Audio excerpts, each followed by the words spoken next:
یہ جو محنت ہم کر رہے ہیں کبھی تجزیہ آپ نے کیا کیوں کر رہے ہیں؟ کون محنت کرنا چاہے گا؟ کیوں نہیں آرام کرنا چاہتے؟ کیوں صبح صبح نکل کے آپ کھجل خار جس کو پنجابی لہجے میں کہہ رہا ہوں ہوتے سارا دن گھر میں بیٹھے آرام کریں، بال بچوں میں وقت گزاریں؟ کبھی کسی کی ڈانٹ سنی، کسی افسر کی ڈانٹ سنی، کسی اپنے باس کی ڈانٹ سنی؟ کیوں؟ کوئی سبب ہے نا، کوئی چیز ہے، کوئی محرک ہے جو آپ کو آمادہ کرتا ہے۔ فزیولوجی میں ہم نے پڑھا تھا کہ انسان کی جو اصل نارمل سٹیٹ ہے وہ نیند کی ہے، وہ تو کوئی سٹیمولس ہوتا ہے تو وہ جاگتا ہے اور کام کرتا ہے، ورنہ ہو آرام سوئے۔ یہ کیوں مشقت جھیلتا ہے انسان؟ کیوں یہ اینٹ ڈھونے والا اینٹ ڈھو رہا ہے؟ کیا اسے پسند ہے یہ مشقت؟ کیوں کر رہا ہے؟ اس کا تجزیہ کیجئے۔ 6 محرکات عمل ہیں انسان کے، یہ 3 جمع 3 2 حصے سے کر لیجئے۔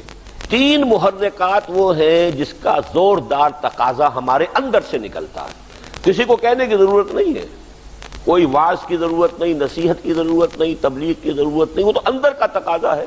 پیٹ کھانے کو مانگتا ہے تو وہ مٹی ڈھوئے گا یا اینٹیں ڈھوئے گا، کسی چلائے گا، کچھ کرے گا، اس لیے کہ اس کا تقاضا اندر سے ہے، کسی پریشان نہیں کر سکتا، وہ تو اس کا اپنا تقاضا ہے۔ ایک جنسی تقاضا ہے، شادی کرے گا، ہر شخص کرے گا، کچے دھاگے سے بندھے سب کرتے چلے جا رہے، حالانکہ پتا ہے ایک پیٹ کو پالنا کہاں اور کہاں ایک خاندان کا بوجھ اٹھانا۔ ہر شخص مکان بناتا ہے، جھونپڑی بنائے تو، محل بنائے تو بنائے گا، کوئی ضرورت ہی نہیں کہنے کی کہ بناؤ، سب بنا دو، ہر ایک کو فکر ہے اس کی۔ یہ 3 تقاضے میں نے گنوا دیے جس کے اندر سے ابھرنے والے تقاضے ہیں ہر شخص۔ اب آپ جائزہ لیجئے اپنی بدقسمتی سے، شاید ہم تو سب کے سب اللہ ماشاءاللہ 100% ساری انرجی انہی 3 کاموں پہ لگا رہے ہیں نا۔ البتہ 3 تقاضے اور ہیں، ان کا تعلق ہے انسان کے شعور سے، عقل سے، فہم سے، ادراک سے۔ اسی لیے اس کے لیے کچھ سمجھانا بھی پڑتا ہے، کہنا بھی پڑتا ہے، پرسویشن بھی ہوتی ہے، نصیحت بھی ہوتی ہے، تذکیر کی بھی ضرورت ہے، یاد دلانے کی بھی ضرورت ہے۔ جس کے اندر تقاضا نہیں ہے تو اس کے لیے بہرحال کچھ کہنا، سننا، یاد دلانا، تذکیر کے معنی یاد دلانا، بھائی یہ بھی ذمہ داریاں ہیں تمہاری، روٹی کپڑا مکان ہی نہیں ہے اور کچھ بھی ذمہ داریاں ہیں۔ وہ 3 ذمہ داریاں کیا ہیں؟ میں اس کو چونکہ جنرلائز کر رہا ہوں ایک بنیادی فلسفے کی حیثیت سے۔ سب سے پہلے یہ کہ آپ کسی ملک میں رہتے ہیں، وہ آپ کا وطن ہے، اس کی عزت آپ کی عزت ہے، اس کی ذلت آپ کی ذلت ہے۔ اگر قوم کے افراد میں، رہنے والے لوگوں میں کسی ملک کے اپنی توانائی اور قوت اور صلاحیت کا کوئی حصہ وطن اور ملک کے لیے ڈیووٹڈ نہیں ہوگا، ملک کمزور ہوگا، ملک غلام ہو جائے گا، یا کسی کی گھڑی کی مچھلی بن کر رہ جائے گا، کسی کا پیراسائٹ جو بھی آپ اسے کہیں طفیلی بن کر رہ جائے گا، اس کی عزت نہیں ہوگی، وقار نہیں ہوگی، جب تک کہ ملک کے لیے بھی آپ کو یہ پتہ نہ ہو کہ کچھ ذمہ داری میری ہے۔ دوسرا معاملہ جسے آپ قوم کہتے ہیں، کسی قوم کے آپ فرد ہیں۔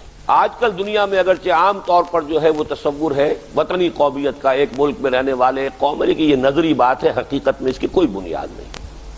آج پاکستان میں کتنی قومیتیں ہو گئی ہیں، اور ویسے بھی خاص طور پہ ہم مسلمانوں کے لیے اگر ہماری قومیت ہے تو وہ تو ایک قوم ہے مسلمانوں کی، چاہے وہ جاوا اور سماٹرا میں مسلمان بستا ہو اور چاہے موریتانیہ میں بستا ہو، وہ قوم ایک۔ اپنی ملت پر قیاس اقوام مغرب سے نہ کر، خاص ہے ترکیب میں قوم رسول ہاشم۔ لیکن اس قوم کی سربلندی، اس کی عزت، یہ بھی تو ہوگی تو افراد کے ذریعے ہوگی نا۔ قوم کے لیے کچھ ایثار ہو، کچھ قربانی ہو، کچھ اپنی صلاحیتوں کا، قوتوں کا حصہ قومی مقاصد کے لیے انسان صرف کر رہا ہو، تب تو قوم جو ہے سربلند ہوگی، باعزت ہوگی، ورنہ وہ حالی کا شعر، تن آسانیاں چاہیں اور آبرو بھی، وہ قوم آج ڈوبے گی گر کل نہ ڈوبی۔